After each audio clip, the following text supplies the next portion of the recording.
Bonjour, dans cette vidéo nous allons parler des composantes fortement connexes.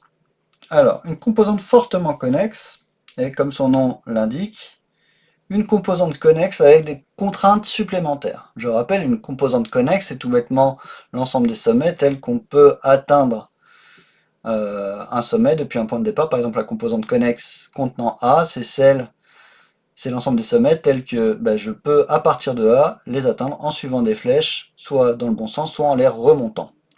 Eh bien, une composante fortement connexe, c'est plus compliqué que ça, c'est l'ensemble des sommets qui, à partir d'un point de départ, eh bien, je peux les atteindre en suivant des flèches dans le bon sens, donc qu'il existe un chemin de A vers ces sommets, mais également que à partir de ce sommet, je peux remonter des flèches pour arriver à A.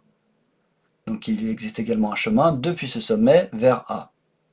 Si on parle en termes de descendants et d'ancêtres, la composante fortement connexe qui contient un sommet A, eh bien c'est le sommet A en question, plus l'ensemble des sommets qui sont à la fois des descendants et des ancêtres de A.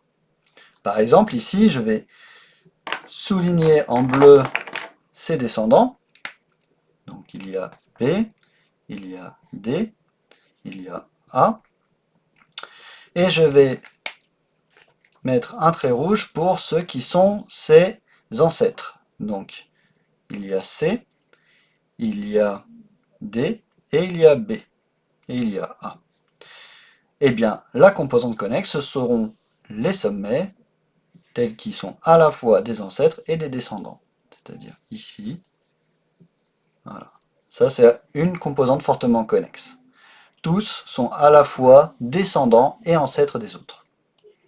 C est tout seul.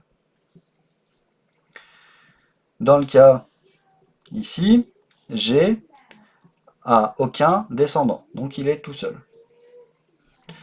E a pour descendant E et F, et pour ancêtre E et F également. Donc, c'est une composante fortement connexe. Donc, pour avoir la composante fortement connexe qui contient un sommet X, eh bien c'est X union l'intersection de ses descendants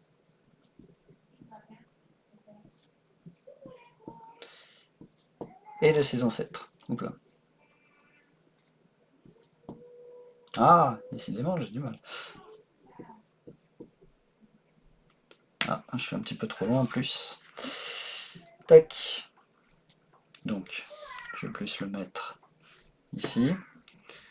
C'est égal à le sommet X en question, union les ancêtres de X, et qui sont à la fois ses descendants. Donc ça se calcule aisément.